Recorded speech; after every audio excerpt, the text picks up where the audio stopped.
Lady Constance, meanwhile, proceeding downstairs, had reached the big hall, when the door of the smoking room opened and a head popped out. A round, grizzled head with a healthy pink face attached to it. "Connie!" said the head. Lady Constance halted. "Yes, Joe?" "Come in here a minute," said the head. "I want to speak to you." Lady Constance went into the smoking room. It was large and cosily book-lined, and its window looked out onto an Italian garden. A wide fireplace occupied nearly the whole of one side of it, and in front of this, his legs spread to an invisible blaze, Mr. Joseph Keble had already taken his stand. His manner was bluff, but an acute observer might have detected embarrassment in it. "What is it, Joe?" asked Lady Constance, smiled pleasantly at her husband. When 2 years previously she had married this elderly widower, of whom the world knew nothing beyond the fact that he had amassed a large fortune in South African diamond mines, there had not been wanting cynics to set the match down as one of convenience, a purely business arrangement by which Mr. Keble exchanged his money for Lady Constance's social position. Such was not the case. It had been a genuine marriage of affection on both sides. Mr. Keble worshipped his wife, and she was devoted to him, though never foolishly indulgent. They were a happy and united couple. Mr. Keble cleared his throat. He seemed to find some difficulty in speaking, and when he spoke, it was not on the subject which he had intended to open, but one on which he had already been worn out in previous conversations. "Oh, Connie, I've been thinking about that necklace again." Lady Constance laughed. "Oh, don't be silly, Joe. You haven't called me into this stuffy room on a lovely morning like this to talk about that for the 100th time. Well, you don't know, there's no sense in taking risks." "Oh, don't be absurd. What risks can there be?" "There was a burglary over at Winston Court, not 10 miles from here, only a day or two ago." "Oh, don't be so fussy, Joe."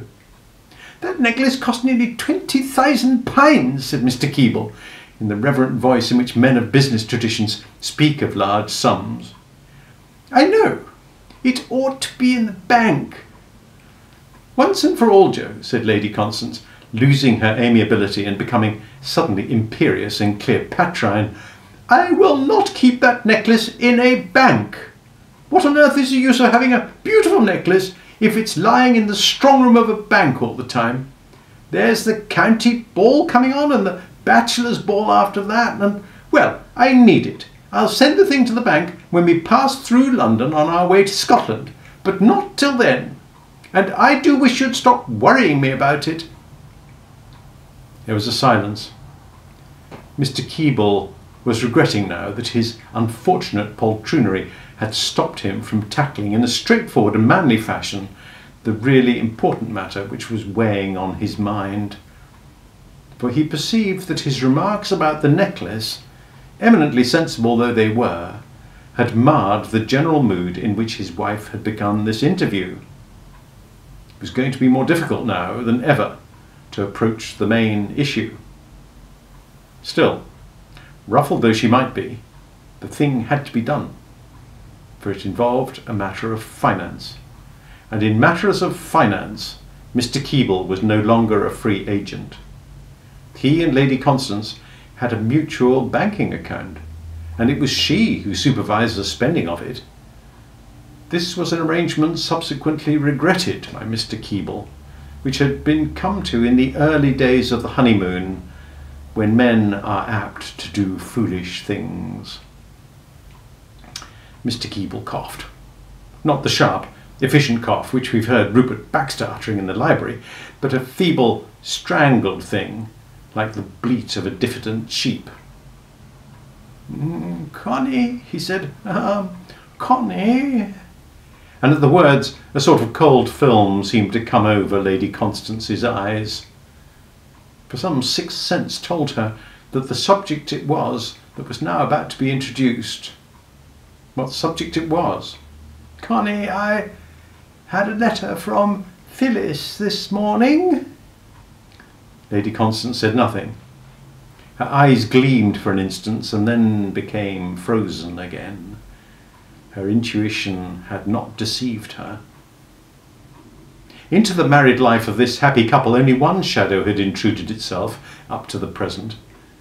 But unfortunately it was a shadow of considerable proportions, a kind of super shadow, and its effect had been chilling. It was Phyllis, Mr. Keeble's stepdaughter, who had caused it, by the simple process of jilting the rich and suitable young man whom Lady Constance had attached to her, rather in the manner of a conjurer forcing a card upon his victim, and running off and marrying a far from rich and quite unsuitable person, of whom all that seemed to be known was that his name was Jackson. Mr. Keeble, whose simple creed was that Phyllis could do no wrong, had been prepared to accept the situation philosophically. But his wife's wrath had been deep and enduring, so much so that the mere mentioning of the girl's name must be accounted to him for a brave deed, Lady Constance having specifically stated that she never wished to hear it again. Keenly alive to this prejudice of hers, Mr. Keeble stopped after making his announcement and had to rattle his keys in his pocket in order to acquire the necessary courage to continue.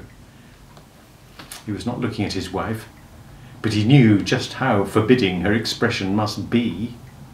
This task of his was no easy, congenial task for a pleasant summer morning. "She says in her letter," proceeded Mr. Keeble, his eyes on the carpet and his cheeks a deeper pink, "that young Jackson has got the chance of buying a big farm in Lincolnshire, I think she said, if he can raise £3,000. He paused and stole a glance at his wife. It was as he had feared.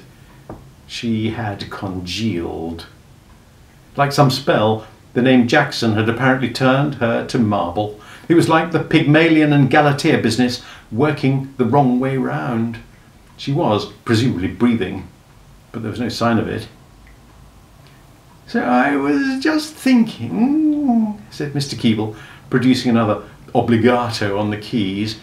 "It just crossed my mind. It isn't as if the thing were a speculation. The place is apparently coining money, and present owner only selling because he wants to go abroad. It occurred to me, and they would pay good interest on the loan." "What loan?" inquired the statue icily, coming to life. "Well, what I was thinking, just a suggestion, you know. What struck me was that if you were willing, we might, good investment, you know. And nowadays it's deuced hard to find good investments. I was thinking we might lend them the money." He stopped. But he had got the thing out and felt happier. He rattled his keys again and rubbed the back of his head against the mantelpiece. The friction seemed to give him confidence.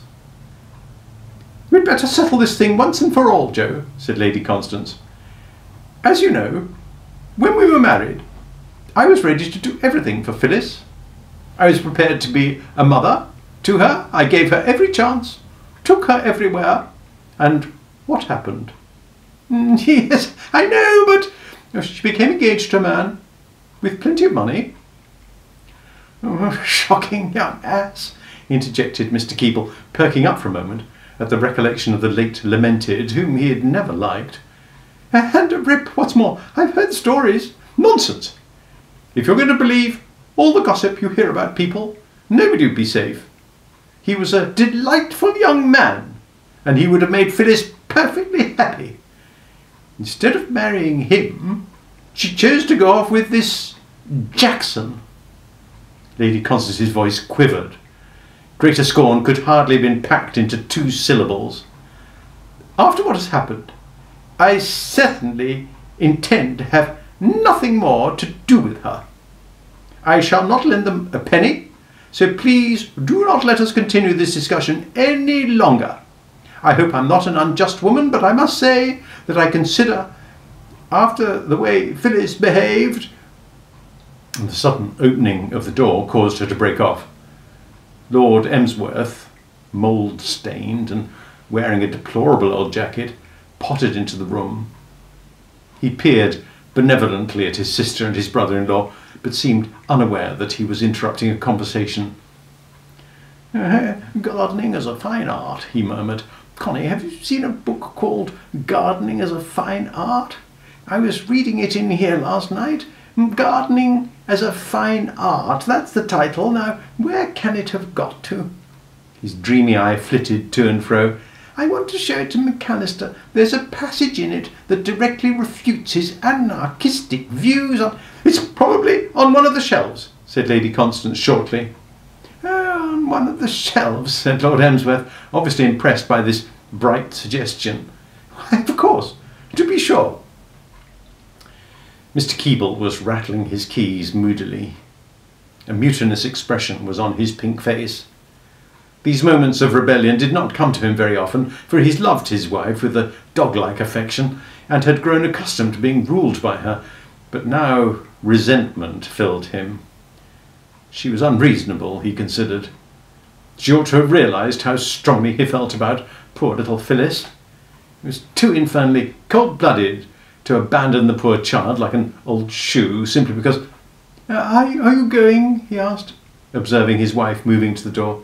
Yes, I'm going into the garden, said Lady Constance. Why? Was there anything else you wanted to talk to me about?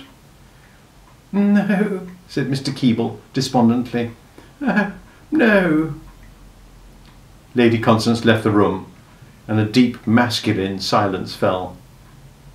Mr. Keble rubbed the back of his head meditatively against the mantelpiece, and Lord Emsworth scratched among the bookshelves. Clarence, said Mr. Keble suddenly. An idea, one might almost say an inspiration, had come to him. Responded his lordship absently. He had found his book and was turning its pages, absorbed. Clarence, can you... Oh, Angus McAllister, observed Lord Emsworth bitterly, is an obstinate, stiff-necked son of Belial. The writer of this book distinctly states in so many words. Clarence, can you lend me £3,000 on good security and keep it dark from Connie? Lord Emsworth blinked. Keep something dark from Connie? He raised his eyes from his book in order to peer at his visionary with a gentle pity. My dear fellow, it can't be done. She'd never know, I will tell you, just why I want this money. Money? Lord Emsworth's eye had become vacant again. He was reading once more. Money! Money, my dear fellow, money, what money? If I said once, declared Lord Emsworth, that Angus McAllister is all wrong on the subject of hollyhocks, I've said it 100 times. Let me explain. This £3,000. My dear fellow, no, it was like you, said his lordship with a vague heartiness. It was like you, good and generous, to make this offer, but I have ample, thank you, ample. I don't need £3,000. Oh, you don't understand. No, but I'm very much obliged all the same. It was kind of you, my dear fellow, to give me the opportunity. Very kind, very, very, very kind, proceeded his lordship, trailing to the door and reading as he went. Oh, very, very, very, very... The door closed behind him. Oh, damn, said Mr. Keble. He sank into a chair in a state of profound dejection. He thought of the letter he'd have to write to Phyllis. Poor little Phyllis. He'd have to tell her that what she asked could not be managed. And why, thought Mr. Keble sourly, as he rose from his seat and went to the writing table, could it not be managed? Simply because he was a weak-kneed, spineless creature who was afraid of a pair of grey eyes that had a tendency to freeze. My dear Phyllis, he wrote, and here he stopped. How on earth was he to put it? What a letter to have to write! Mr. Keble placed his head between his hands and groaned aloud. Hello, Uncle Joe! The letter writer, turning sharply, was aware without pleasure of his nephew Frederick standing beside his chair. He eyed him resentfully, for he was not only exasperated but startled. He had not heard the door open. It was as if the smooth-haired youth had popped up out of a trap. "Came in through the window," explained the Freddie. "I say, Uncle Joe." "Well, and what is it?" "I say, Uncle Joe," said Freddie, "can you lend me £1,000?" Mr. Keeble uttered a yelp like a pinched Pomeranian.